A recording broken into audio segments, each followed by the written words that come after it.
नमस्कार साथियों, PYQ guide YouTube channel में आपका एक बार फिर से बहुत बहुत स्वागत है। एसएससी सीजीएल प्री 2025 की आंसर की आ चुकी है। आप सभी ने अपने मार्क्स जोड़ लिए होंगे। अब हम एक सीरीज स्टार्ट करने जा रहे हैं जो एसएससी सीजीएल मेंस 2025 को लेकर टारगेटेड है। इसमें हम डेली प्रैक्टिस पेपर यानी DPP डेली बेसिस पर 10 क्वांटिटेटिव एप्टीट्यूड के क्वेश्चंस करेंगे। ये आपके मेंस के स्कोर को बूस्ट करने में काफ़ी हेल्प करेंगे। आज हमारी शुरुआत है डे 1 से। डेली बेसिस पे आपको एक वीडियो मिलेगी जिसमें 10 क्वांटिटेटिव एप्टीट्यूड के क्वेश्चन होंगे। हम उस अप्रोच पे काम करेंगे जिस तरीके से क्वेश्चन से एग्जाम में अटेम्प्ट करने हैं। ठीक है, ये आपको डेवलप करनी होगी मॉक टेस्ट के दौरान, और इस वीडियो के तहत, इस वीडियो के थ्रू आप इन चीज़ों को बेहतर तरीके से इम्प्लीमेंट कर पाएंगे। आइए, सबसे पहला क्वेश्चन है, find the value of y if x minus y plus 2z बराबर 16, x minus y plus z बराबर 9 and 2x minus 3y minus Z बराबर 9। बाइलिंगुअल है हमारी वीडियो, दोनों ही भाषाओं में आपको क्वेश्चन दिए गए हैं। क्वेश्चन में y की वैल्यू पूछी गई है। आप देख रहे हैं 3 वेरिएबल दिए गए हैं, 3 वेरिएबल हैं और 3 ही आपके पास इक्वेशंस हैं। ठीक है, 3 वेरिएबल 3 इक्वेशन में आपको कुछ इस तरीके से काम करना होगा। आप देख रहे हैं कि दोनों तरफ 9 दिया गया है। इसका मतलब हमें ये दोनों बराबर करने हैं। क्वेश्चन में एक क्लू कुछ ना कुछ दिया जाएगा। एग्जामिनर आपका टेस्ट करना चाहता है कि आप कितने कम समय में क्वेश्चन का आंसर निकाल सकते हैं। जैसे ही हम इनको बराबर करते हैं तो हमें पता चलता है कि जेड से ये जेड इधर आएगा तो ये 2z हो जाएगा, ये 2x और x इधर आ जाएगा, ये हो जाएगा माइनस का 2y। तो हमें पता चलता है कि x माइनस 2y कुछ नहीं है, 2z के बराबर है। अब आप पहली इक्वेशन देख रहे होंगे तो x माइनस 2y एक फैक्टर दिया गया है, तो x माइनस 2y की वैल्यू हम यहाँ रखेंगे तो 2z प्लस 2z कितना हो जाएगा 16, यानी 4z बराबर कितना हो जाएगा 16, यानी z बराबर 4। अब हमें पता चल गया जब z बराबर 4 हो जाएगा तो यानी x माइनस 2y की वैल्यू कितनी हो जाएगी 8, 2 इंटू जेड, यानी 2z कितना हो जाएगा 8। अब इसी में से किसी एक इक्वेशन में, क्योंकि यहाँ पे z की वैल्यू हम 4 पुट करेंगे तो यहाँ पे हमें पता चलेगा कि x माइनस वाई की वैल्यू कितनी आ जाएगी 5, 9 माइनस 4 इक्वल्स टू 5। यहाँ पे हमें माइनस प्लस करना पड़ेगा क्योंकि y की वैल्यू पूछी गई है, तो मैं सब्ट्रैक्ट करता हूँ तो यहाँ पे हमें पता चलता है कि ये 3 आएगा और यहाँ पे आएगा माइनस 2y प्लस वाई यानी माइनस वाई, तो यानी y की वैल्यू फाइनली निकल के आएगी माइनस का 3। इस अप्रोच से करना पड़ेगा कि आपको एग्जाम में कम से कम समय में इन क्वेश्चंस को कर पाएँ।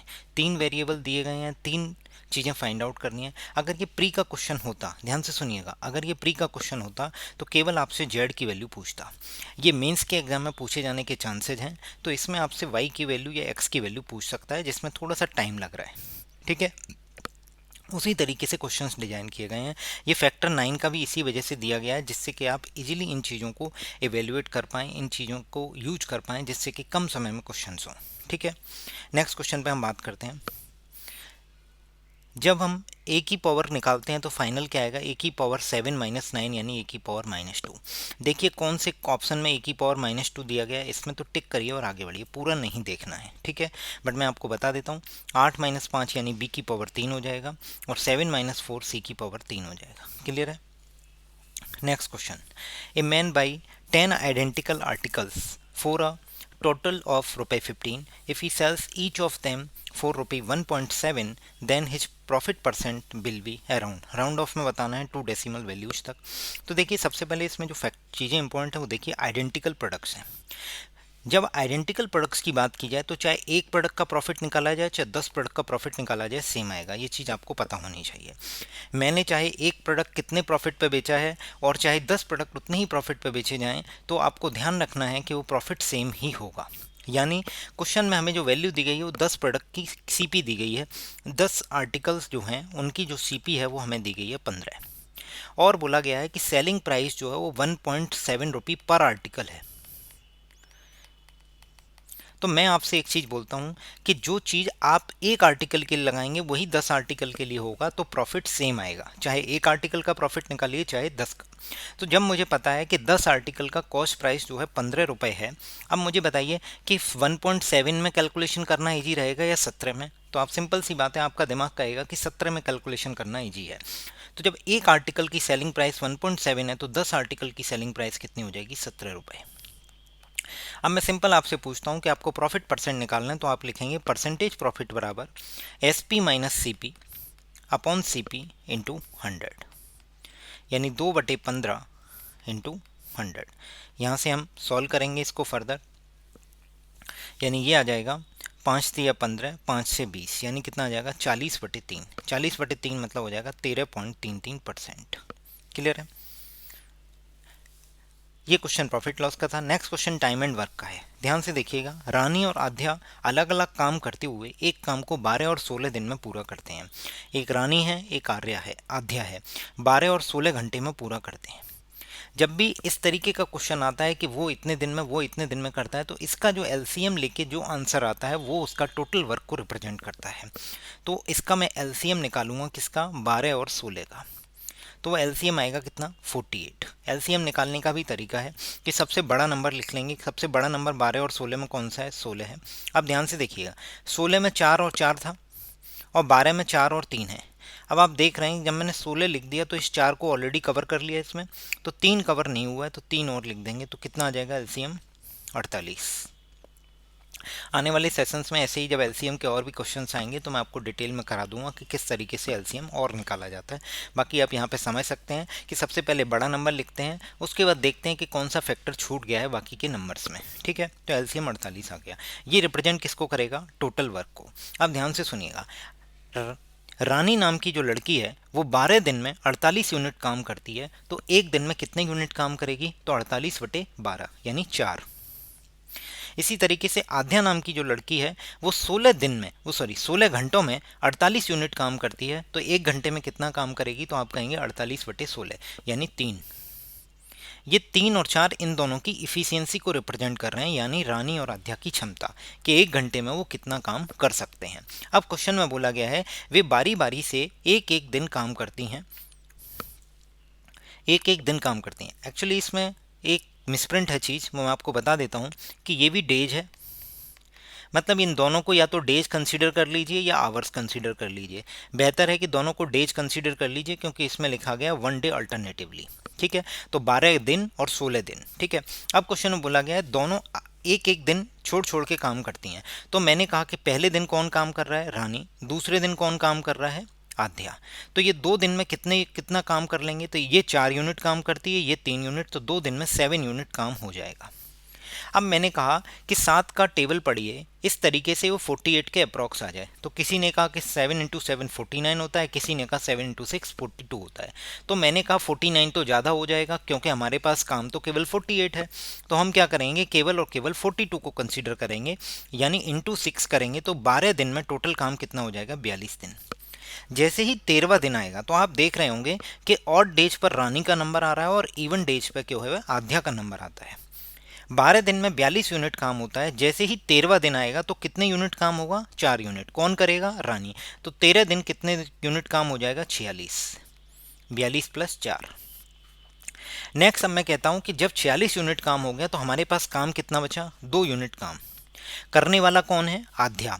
आध्या करने वाली है और आध्या की इफिशियंसी कितनी, आध्या की क्षमता है 3 यूनिट, मतलब एक दिन में 3 यूनिट काम करती है। तो मैं कहता हूं कि एक दिन में आध्या नाम की लड़की अगर 3 यूनिट काम करती है तो 2 यूनिट काम कराने के लिए उसको कितने दिन लगेंगे, तो 2/3 दिन। पूरा दिन की ज़रूरत नहीं है क्योंकि पूरे दिन में तो वो 3 यूनिट काम कर रही है, हमें तो केवल 2 यूनिट काम करवाना है, तो उसका जो पूरा दिन है उसका 1/3 हमें टाइम लेना पड़ेगा। तो ये आ जाएगा 2/3। तो हमारे पास करेक्ट दिन आ जाएंगे 13 दिन + 2/3। 13 दिन + 2/3। नेक्स्ट क्वेश्चन टिग्नोमेट्री से है कि एबीसी एक राइट एंगल ट्राइंगल है, राइट एंगल एट बी है, right angle at B. tan A की वैल्यू दी गई है कितनी, √3। हमें tan के साइन के ये वैल्यूज हमें पता होनी चाहिए कि tan ए की वैल्यू अगर √3 है तो इसका मतलब हमें पता चलता है कि ए जो एंगल है वो कितना होगा, 60 डिग्री। यहाँ से पता चलता है a बराबर 60 डिग्री होगा। जब a 60 हो जाएगा तो b 30 हो जाएगा, क्योंकि एक त्रिभुज में तीनों जो इंटीरियर एंगल हैं उन सब का सम कितना होता है, 180 डिग्री। और ये क्या है, एक समकोण त्रिभुज है, राइट एंगल ट्राइंगल है, वो भी b पर है। अब क्वेश्चन में हमसे बोला गया है कि हमें इसकी वैल्यू बताइए, sin a cos c + cos a sin c। Actual में ये फॉर्मूला लिखा गया है sin a + b का, यानी a + c का। अब तुम्हारे पास दोनों ऑप्शन है कि ए की वैल्यू 60 है और सी की वैल्यू 30 है, तो साइन कितना हो जाएगा 60 प्लस 30 यानी कितना हो जाएगा 90, और साइन 90 की वैल्यू होती है 1। आप देखिएगा पहला ऑप्शन 1 किस में है, ये केवल इसी में है, तो टिक करके आप आगे बढ़ सकते हैं। एग्जाम में और इवन मॉक टेस्ट में भी आपको यही अप्रोच डेवलप करनी है। बट मैं फिर भी आपको बताऊंगा कि ये दूसरा ऑप्शन 0 कैसे आया है, क्योंकि आपके एग्जाम में हो सकता है उल्टा करके दे दे वो। जैसे cos A cos C minus sign A sign सी, तो ये फॉर्मूला है cos A cos B minus sign A sine B, मतलब कॉस ए प्लस बी यानी ए plus C. Cos A plus सी कितना होगा, कॉस 60 प्लस 30 यानी 90, कॉस 90 कितना होता है 0। ठीक है, मैं आपसे एक क्वेश्चन पूछ रहा हूँ, आप मुझे कमेंट करके इसका आंसर बता सकते हैं कि अगर यहाँ प्लस की जगह माइनस साइन दिया होता और यहाँ माइनस की जगह प्लस साइन दिया होता तो आपके क्या आंसर्स होते। कमेंट करके आप बता सकते हैं मुझे कि sign A cos C minus cos A sign सी की वैल्यू और cos A cos C plus sign A sign सी की वैल्यू क्या होगी। नेक्स्ट क्वेश्चन नंबर 6 करते हैं, फाइंड द सिंपल इंटरेस्ट। साधारण ब्याज का क्वेश्चन है। On ₹2000 at the rate of 6% per annum rate of interest for the period of 14 फरवरी 2023 से 28 अप्रैल 2023। जब भी फरवरी का महीना हो और कोई डेट से रिलेटेड हो तो आपके दिमाग में एक ही चीज़ घूमनी चाहिए कि वो ईयर लीप ईयर है या नहीं है। तो मैंने देखा 2023 जो है 4 से विभाजित नहीं होता है, तो ये क्या है, एक नॉन लीप ईयर है। नॉन लीप ईयर होने का मतलब कि फरवरी के महीने में आपके 28 दिन हैं। अब देखिएगा 14 फरवरी से आपको 28 अप्रैल तक की गिनती गिननी है। इसके बीच में पूरा मार्च आएगा, मार्च में 31 दिन होते हैं प्लस 28 दिन इसमें होते हैं। कितने दिन होते हैं 28 दिन। और 14 फरवरी से लेके 28 फरवरी तक टोटल कितने दिन होंगे 14 दिन। क्यों 14 दिन, क्योंकि हमें 14 फरवरी या फिर 28 अप्रैल में से किसी एक चीज़ को छोड़ना पड़ेगा। जब भी ऐसे डेट्स की कैलकुलेशन होगी, दो डिफरेंट डेट्स के बीच में आपको नंबर ऑफ डेज निकालने होंगे, कि किसी एक को आपको छोड़ के चलना पड़ेगा। तो इसका मतलब क्या होगा, या तो 14 फरवरी को कंसिडर कर लो या 28। तो मैंने यहाँ 28 अप्रैल को कंसीडर कर लिया कि 1 अप्रैल से 28 अप्रैल तक 28 दिन होंगे, तो मुझे 14 फरवरी छोड़ना पड़ेगा। तो इसका मतलब मेरी गिनती जो है वो 15 तारीख से लेकर 28 तारीख तक होगी, 15 तारीख से लेकर 28 फरवरी तक। तो 15 फरवरी से 28 फरवरी तक आप दिन जोड़ के देखिए 14 दिन आएंगे। तो इस तरीके से टोटल दिन हो जाएंगे 73। अभी आपको समझ में भी आएगा कि ये कैलकुलेशन एग्जामिनर ने इसी तरीके से बनाई है कि वो 365 से कट जाए। क्यों, क्योंकि हमें पता है क्वेश्चन में हमें दिया गया है कि 365 दिन के लिए जो रेट है जो 6.5% है पर एनम का मतलब एक साल। एक साल में कितने दिन होते हैं 365। तो मैं कहता हूं जब 365 दिन के लिए इतनी है तो एक दिन के लिए कितनी होगी, तो 6.5 बटे 365। तो 73 दिनों के लिए क्या रेट होगी, तो निकल के आएगा 6.5 बटे 365 इंटू 73। ये 73 इंटू 5 होते हैं 365। ये आपस में कट जाएं, इसीलिए ये फिगर 73 बनाया गया है, ध्यान रखिएगा। ठीक है, और 5 से 6.5 कटेगा कितना 1.3, तो रेट कितनी आ जाएगी 1.3%। क्लियर है। अब मैं आपसे पूछता हूं कि SI बराबर कितना होता है सिंपल इंटरेस्ट PRT/100। क्लियर है, SI बराबर क्या होता है PRT/100। अब ध्यान से देखना, प्रिंसिपल 2000 दे रखा है, रेट को ऑलरेडी हमने टाइम के फैक्टर में चेंज कर चुके हैं। कैसे कि रेट हमारी कितनी थी 6.5, टाइम हमारे पास कितना था 73, बट रेट 6.5 पर एनम की थी। अब हमें इसे किस में चेंज करना पड़ेगा, पर डे में, इंटू 100। इसको हम ऑलरेडी अभी हम सॉल्व कर चुके हैं। ये पूरी वैल्यू कितनी आ रही है कट के 1.3। तो SI की वैल्यू कितनी आ जाएगी 13 दूनी 26 रुपये, कितनी हो जाएगी 26 रुपीज। उम्मीद करता हूँ आपको समझ आ रहा होगा। अब मैं आपसे एक क्वेश्चन पूछता हूँ जो मेंस के एग्जाम में आपके पूछा जा सकता है कि अगर 14 फरवरी 2024 में लिख दूँ यहाँ पे से लेके 28 अप्रैल 2024, 28 नहीं आप 27 कर लीजिए, कितना 27 अप्रैल 2024, तो आप क्या मुझे इसका करेक्ट आंसर बता सकते हैं कि क्या होगा। कमेंट करके आप बता दीजिए, आपके एग्जाम में पूछे जाने के चांसेस हैं। ठीक है, नेक्स्ट क्वेश्चन हमारे पास क्वेश्चन नंबर 7 है। इफ ए और बी टू प्लेयर्स हैं who are playing the game to hit the target. ठीक है, फिर हमसे बोला गया है the probabilities of hitting the target by A and B is, A और बी के द्वारा जो हिटिंग द टारगेट की प्रोबेबिलिटी है वो 2/3 और 3/4 है respectively. What is the probability that exactly one of them hit the target. ठीक है, एग्जैक्टली वन ऑफ देम, इसका मतलब हम एक कंसीडर करते हैं कि एक बार ए का टारगेट लग गया तो बी का नहीं लगा, क्योंकि क्वेश्चन में बोला गया ना किसी एक का लगना चाहिए, एग्जैक्टली वन। एक बार हमने कहा कि ए का नहीं लगा बट बी का लग गया, तो आपका आंसर आ गया। अब हमें पता है जब ए का टारगेट लगता है तो ए के टारगेट लगने की प्रोबेबिलिटी कितनी है, 2/3। बी के टारगेट ना लगने की प्रोबेबिलिटी एब्सोल्यूट वैल्यू कितनी होती है, 1। अगर आप देख रहे हैं बोला गया है कि टारगेट लगने की प्रोबेबिलिटी ए और बी की कितनी है, 3/4, तो ना लगने की कितनी होगी, 1 - 3/4 प्लस ए के टारगेट ना लगने की प्रोबेबिलिटी हो जाएगी ए 1 - 2/3 और बी की कितनी हो जाएगी, टारगेट लगने की प्रोबेबिलिटी 3/4। ठीक है, अब आप सॉल्व कर लीजिए। यहाँ से आपको दिख रहा होगा कि अपॉन में मतलब हर के अंदर 12 आना ही आना है। तो देख लेते हैं, 2/3 इंटू 4 में से 3 गया, 1/4 प्लस ये कितना बनेगा, 1/3 इंटू 3/4, तो ये कितना हो जाएगा, 2/12 प्लस 3/12, यानी कितना हो जाएगा, 5/12। 5/12 इसका करेक्ट आंसर होगा। Next question number 8, 10x + y 10x - y की वैल्यू 1 दी है, तो find the value of 10x। तो देखिएगा, जब आपको बोला जाए कि 10a इंटू 10b बराबर है कितना है, 1, इसका मतलब होता है कि a + b जो है वो कितना है, 90 degree.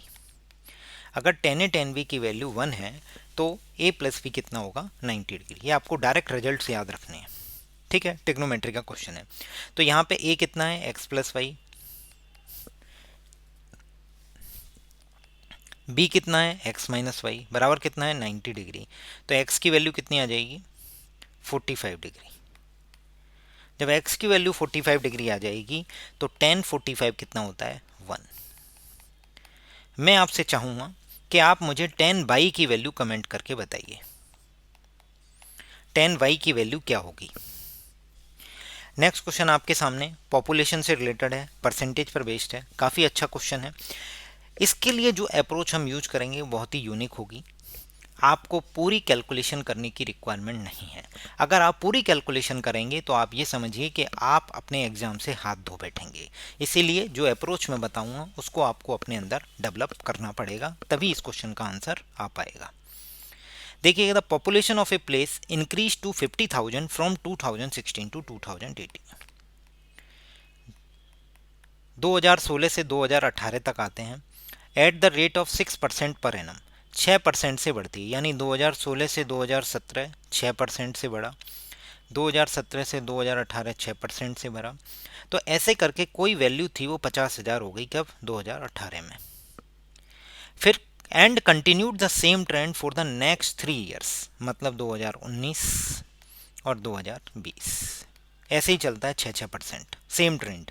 If A population in 2016 में पॉपुलेशन ए थी और 2020 में पॉपुलेशन बी थी, तो आपसे बोला गया है both are approximated to the next possible integer, then find the value of B और ए। बी और ए का डिफरेंस बताना है हमें। ठीक है, बी और ए का डिफरेंस बताना है। अब मैं आपसे बोलता हूँ, जब 2% लगातार बढ़ रहे हैं तो हम क्या यूज करते हैं, सक्सेसिव। सक्सेसिव लगाने के लिए 6% और 6% का सक्सेसिव कितना होगा, 6 + 6 इंटू 6/100, यानी कितना होगा, 12.36। हम 12.36 को अप्रोक्सीमेशन कर लेते हैं कितना, 12.5। 12.5 कितना होता है, 1/8 के बराबर होता है। 12.5% किसके बराबर होता है, 1/8 के बराबर होता है। यानी इससे हमें ये क्लियर होता है, क्या क्लियर होता है, कि कोई चीज़ 8 थी 2016 में, वो 2016 में 8 थी, 2018 में 9 हो गई, 8 से 9 हो गई, क्योंकि ये 6 के परसेंट 2 साल पे लगाए गए हैं। ठीक है, इसी तरीके से अब मैं बात करता हूँ कि कोई चीज़, ध्यान से देखिएगा, कोई चीज़ जब 8 से 9 हो रही थी 2 साल में, तो वो 4 साल में कितनी हो जाएगी। तो आप कहेंगे कि भैया ये 2 से 4 क्या आया, स्क्वायर करके आया, तो ये भी स्क्वायर करके 64 से लेके 81 हो जाएगी। यानी 4 साल में 64 से लेके कितनी हो जाएगी, 81। अब आपके सामने फिर वही चीज़ सामने आती है कि कोई चीज़ वैल्यू ए है, ये बी है, ये 8 हो गई है, ये 9 हो गई है, ये बीच में कोई एक वैल्यू थी, ये 64 है, ये 81 है। आपको ये दोनों के दोनों क्या हैं, सेम चीज़ को रिप्रेजेंट कर रहे हैं, बराबर करने पड़ेंगे। गुणा 8 गुणा 8, इसका मतलब ये 64 को रिप्रेजेंट करेगा, ये 72 को और ये 81 को।